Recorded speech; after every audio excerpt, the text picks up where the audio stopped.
What's going on, Summoners? Welcome to another ProGuides Wild Rift video. I'm Kangas, and today I'm taking a look at our high ELO tier list for patch 2.2c. This list will cover ranks Emerald and higher, and assume that you have a strong understanding of both game mechanics and knowledge. If you're interested, Tia did a separate tier list covering average levels of play, so go check that one out too. Remember, the meta is constantly evolving, so make sure you're staying up to date by subscribing and leaving on notifications. But before we get into the video today, we got our question of the day.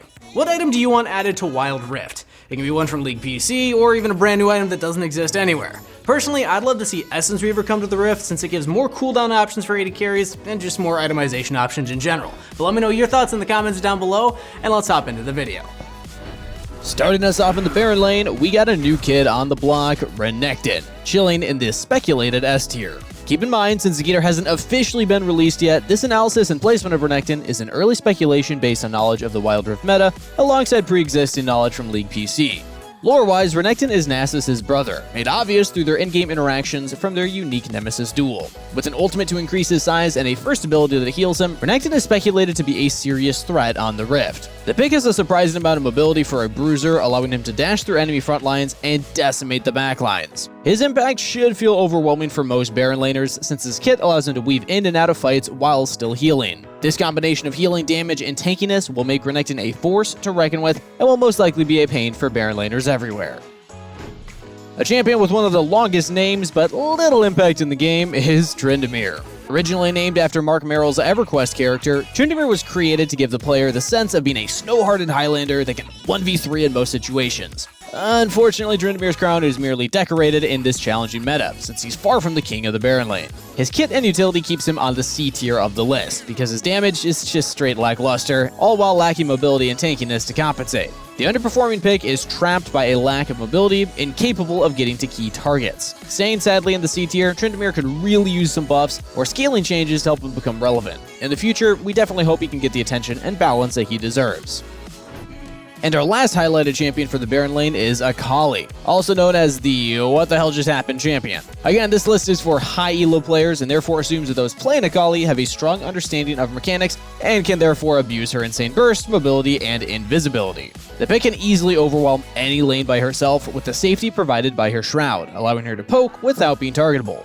She also has a dash execute to destroy any low HP champs. Unfortunately, due to the lack of pink wards, invisible champions such as Akali are just straight busted.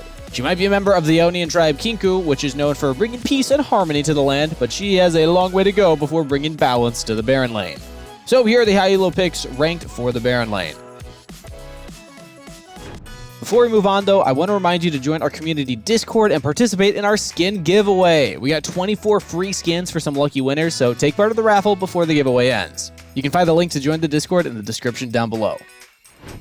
Next up, we're going to dive into the jungle picks. So to start off, invisibility is a must right now. Some of our top picks for jungle are Rengar, Kha'Zix, and Evelynn, and if no invisibility counterplay is released, it's probably going to stay this way.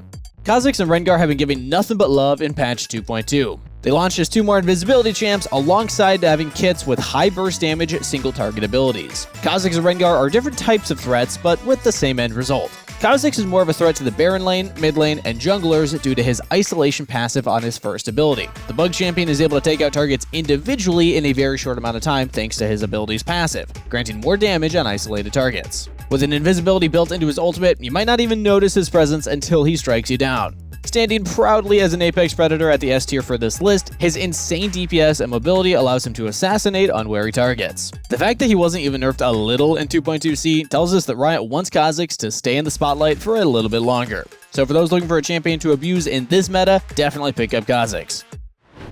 And Rengar is, as Destiny would have it, in the same boat. Rengar has just as much mobility and burst damage as Kha'Zix, with the added bonus of being able to jump out from any bush. In League PC, hopping out of bushes feels situational, but in Wild Rift, this bush jumping ability is much more prevalent because the map is smaller. His overall kit boasts incredible damage and mobility, placing him firmly at the S tier right alongside Kha'Zix. We've said this multiple times, but the lack of control wards makes Rengar's ultimate incredibly oppressive to deal with for AD carries, often just forced to hide behind their turrets and tanks, shivering in constant fear of the roaming Rengar. Also, if you haven't yet, check out our quick 1-minute guides on Rengar and Kha'Zix to catch up to speed on what the champs do. And to round out the trifecta of busted invisible champs, Evelynn is still the queen of the jungle, and once again in our OP tier lists, despite her nerfs in 2.2c. This is Evelyn's second nerf in a row, with the previous one touching on her ultimate cooldown. Yes, her base damage has now gone down since Hate Spikes. Her first ability was decreased by 5 damage at each level. But since she spams the ability to deal the bulk of her damage, this stacks up to quite a lot of damage shaved off of her kit. Yet, regardless, her base gameplay still remains the same. Abuse her constant invisibility to apply pressure to the entire map. This mechanic by itself is what makes her overpowered. So here's the full jungle tier list. In the mid lane, we are actually seeing some major changes. Katarina has taken the reins from Corki and has joined Ziggs in the OP tier. Meanwhile, the ultimate mid-counter Galio has gone down into the A rank. Corki's been moved down due to the new wave of assassin junglers. With 2 new counters to Corki's life, we have unfortunately had to move him down a tier. But don't get us wrong, his base power still remains the same. The Ordel's still a strong mid lane pick when utilized properly, but now he's got 2 more threats that can jump out and assassinate him at any time, which makes his life a living hell. Now, the real change to the meta is Galio moving down to the A tier. Galio has been strong since his release, but after weeks of people playing against the Stone Golem over and over, most high elo players now understand how to deal with him. His first ability is slow and easy to dodge, and his suppression doesn't really feel, well, oppressive. With Galio engages becoming more predictable and dealing less damage overall, we believe it's finally time for other damage-focused mid laners to take over. And this leads us to Katarina moving from S tier to the OP tier this patch. Katarina has been a dominant mid laner, squeezing out burst damage from all of her abilities. Having a passive that resets cooldowns after takedowns is major in Wild Rift because teamfights happen so fast and so often. Katarina is able to assassinate most mid and dragon laners alike, excelling even more when played alongside tanky teammates. Her cunning kit leaves enemies dazed as she jumps around, murdering every champion that she lands on. You can expect to see plenty of Katarina picks in the upcoming weeks. Strap in. So here's the mid lane tier list for patch 2.2c. Moving down to the Dragon laners, Varus has moved up this week from the A tier to the S tier. His scaling with both ability power and attack damage gives him a versatility that most AD carry champions lack. And iconically, a character made up of 2 people lore-wise should have varying build options too. Varus does especially well the moment when you acquire his first item, Nashor's Tooth. The AP scaling and additional attack speed on the item grant him massive utility. Hitting his first ability after stacking 3 Blight passes on the enemy champion explodes them, confusing some players when the combo strikes together. Another sleeper OP pick that has steadily risen through the ranks is Ezreal. Ezreal has successfully made the transition from the S tier to the OP tier this patch due to his safety against the rising assassin meta. His third ability, Arcane Shift, is the main reason for this change. This skill does what you want every AD carry escape to do. It just straight up blinks your champion in any direction. This blink is perfect for running away from assassins like Rengar and Kha'Zix, because they'll have to use an extra ability or flash just to catch up. In addition, Ezreal players have the leeway to stand really far back in a fight and just throw out skill shots and still deal substantial damage, granting them a safety that most AD carries can only dream of. And almost every time someone is brought into the OP rank, someone else has to take a fall. So this time, unfortunately, Xayah is my odd girl out, being lowered from the OP tier to the S tier. She still has excellent wave clear and team fighting ability, but unfortunately, those stats don't help her much in the rising assassin meta. Champions like Katarina and Evelynn take out AD carries too fast, and Xayah doesn't really have the mobility to get away from them. Much like Corki, Xayah is still strong, but not enough to be considered overpowered anymore due to her lack of mobility. So here's the AD carry champion tier list.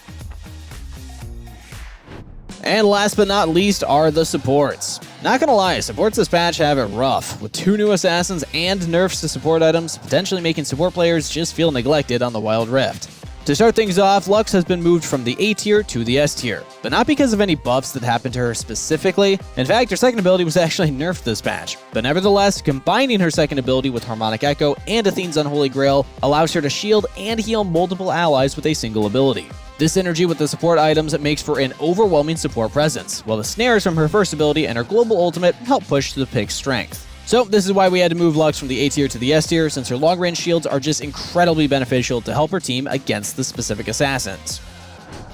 Lulu was also buffed to this patch, increasing her base mana from 435 to 480 and her movement speed from 325 to 330. These are minor changes overall, but heavily impact the early game for Lulu. By having more mana and movement speed, she'll be able to poke enemy laners way more frequently and move in and out of fights with more ease. Also, Lulu's just an A tier support champion whose polymorph temporarily stops any assassin or threat for a limited time. She's also specifically useful as a support against the newer assassins thanks to her ability to peel for her allies with her ultimate ability.